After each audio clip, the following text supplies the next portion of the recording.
லாப நோக்கத்திற்காக தமிழ் படங்களை இந்தியில் டப்பிங் செய்வதை மட்டும் தமிழ்நாட்டின் அரசியல்வாதிகள் ஏன் அனுமதிக்கிறார்கள் என்று ஆந்திர துணை முதலமைச்சர் பவன் கல்யாண் பேசியிருப்பது சர்ச்சையை ஏற்படுத்தியுள்ளது.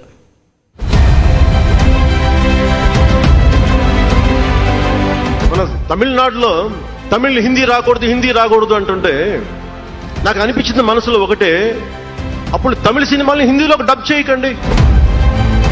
தமிழ்நாட்டின் கொள்கைகளையும் அரசியல்வாதிகளையும் தொடர்ந்து விமர்சித்து வருபவர் ஆந்திர துணை முதலமைச்சர் பவன் கல்யாண். சனாதனம் குறித்து தமிழ்நாடு துணை முதலமைச்சர் உதயநிதி ஸ்டாலின் பேசியது இந்தியா முழுவதும் சர்ச்சையான போது பவன் கல்யாண் உதயநிதியை கடுமையாக விமர்சித்திருந்தார். சனாதன தர்மம் கம்ப்ளீட்டா ஒரு வைரஸ் மாதிரி, அதை எங்க நாசம் பண்ணணும் சொல்றாங்க. இது ஞாபகம் வச்சுக்கோங்க. Whoever said this, let me tell you, sir, you cannot wipe out Sanatana Dharma. If anyone tries to wipe out Sanatana Dharma, let me tell you, from the feet of Lord Balaji, you will be wiped out. Pawan கல்யாணின் பேச்சை தொடர்ந்து ஆந்திராவில் உதயநிதிக்கு எதிராக போராட்டங்களும் நடைபெற்றன. தமிழ்நாட்டின் மொழிக் கொள்கை குறித்து விமர்சித்து மீண்டும் சர்ச்சையை ஏற்படுத்தியுள்ளார் பவன் கல்யாண். ஜனசேனா கட்சி தொடங்கப்பட்டு 12 ஆண்டுகள் நிறைவடைந்ததையொட்டி ஆந்திர பிரதேசத்தின் பிதாபுரம் சட்டமன்ற தொகுதியில் கூட்டம் நடைபெற்றது. இதில் பங்கேற்று பேசிய பவன் கல்யாண் மக்கள் இரு மொழிகள் மட்டுமல்ல பல மொழிகளை கற்றுக்கொள்ள வேண்டும் என கூறினார். தமிழ்நாடுలో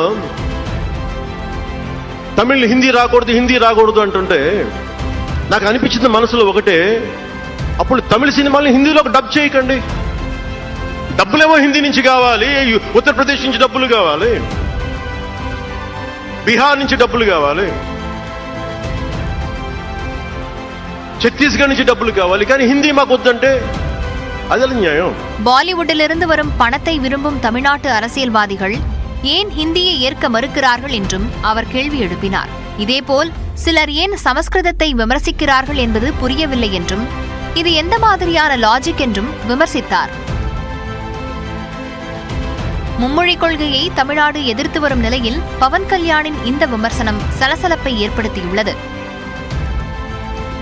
பவன் கல்யாண் பேச்சுக்கு எதிர்வினையாற்றியுள்ள நடிகர் பிரகாஷ் ராஜ், உங்கள் ஹிந்தி மொழியை எங்கள் மீது திணிக்காதீர்கள் என்று கூறுவது மற்றொரு மொழியை வெறுப்பது அல்ல, மாறாக எங்கள் தாய்மொழியையும் நம் தாயையும் பெருமையுடன் பாதுகாப்பது என கூறியுள்ளார். இதனை யாராவது பவன் கல்யாணுக்கு புரிய வையுங்கள் என்றும் பிரகாஷ் ராஜ் பதிவிட்டுள்ளார். இந்நிலையில் எக்ஸ் இடத்தில் பதிவிட்டுள்ள திமுக நாடாளுமன்ற குழு தலைவர் கனிமொழி, மொழி தடைகளை தாண்டி திரைப்படத்தை பார்க்க தொழில்நுட்பம் அனுமதிப்பதாக ஆந்திர துணை முதலமைச்சர் பவன் கல்யாணுக்கு பதிலடி கொடுத்திருக்கிறார். 2017ஆம் ஆண்டில் இந்தி மொழிக்கு எதிராக பவன் கல்யாண் வெளியிட்ட பதிவையும் கனிமொழி தனது எக்ஸ் பக்கத்தில் பதிவிட்டுள்ளார்.